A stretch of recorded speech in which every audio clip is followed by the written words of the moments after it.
everybody, it's Diana from My Life Crush. I'm here with one of my favorite practitioners, Dany Lyne, who is a trauma intuitive, and also my Reiki master. She taught me everything I know about Reiki and attuned me.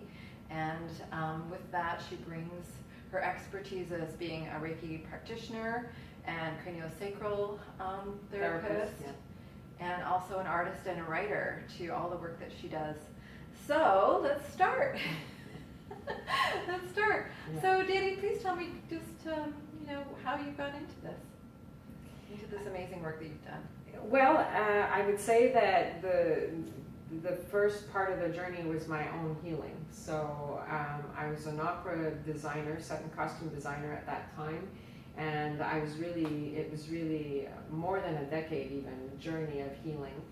And I think one of the turning points was when I started working as a designer in Europe, and I had to spend a lot of time in airports. I suddenly had the gift of time, which I hadn't had in many, many years.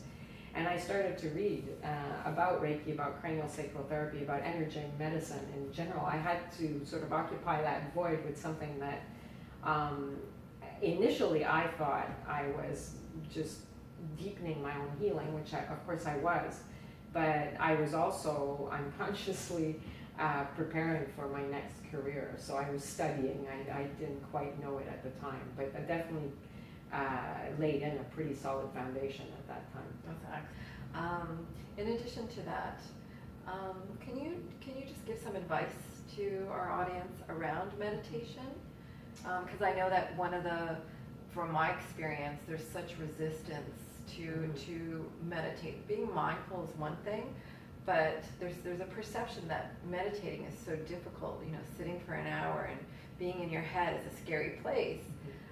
Can you offer up some sort of advice for people who are just wanting to meditate or start meditating? Or are just looking over the ledge to see if it's maybe something they want to try.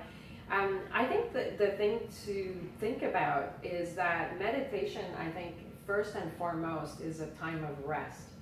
And I think, one can say we are all on some level exhausted. And so why not have a practice that is really restful? And I call it constructive rest, because often when we sleep, our anxiety is still twirling through us. So it's an opportunity to soften into presence with whatever it is that you're experiencing, and letting yourself put it down.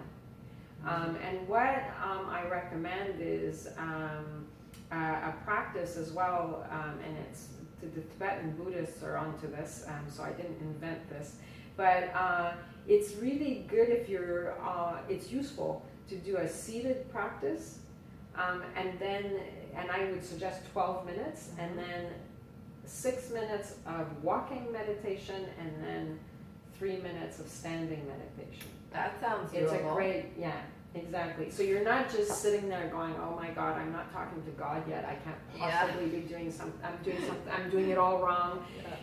So you get out of that, and whatever you bring into the walking is, and you bring into standing, it's like you're taking something that happened in stillness, and you're practicing to move with it, which of course does help us to bring it into our lives, right? Like the whole thing of taking yoga off the mat. Yes. It's taking the meditation off the cushion, because ultimately you could say that an enlightened person, they're in constant meditation. It's just they can walk and chew gum and meditate at the same time. Yeah, brilliant. Right? That's brilliant. Yeah. So 12 minutes of sitting. Yeah. Half that amount of 6 minutes walking. Half that amount. 3 minutes standing. That's right. Doable. Yeah. That is excellent. Yeah. So that's not a big huge time commitment, and you could do that in the morning or whenever, and just get grounded for the rest of the day. Well, one of the athletes who at the end of last week's workshop was like, oh my God, this is so scary. And so I left her with that, quote. And she wrote back to me an email the next day, and she said, basically I did the 22-minute meditation, and I then went on my long run, and I beat my personal record. Wow. And so, you know, it's like a very tangible example of what happens when you really rest, so that then you have the resources to, right, to accomplish and to experience your passion with gusto. Yeah, that is brilliant. Yeah. Thank you so much for coming today and So sharing welcome. all your amazing expertise and your advice. If you'd like to learn more about Dany Lyne, it's DanyLyne.com. I'll have more information at the bottom of this post as well.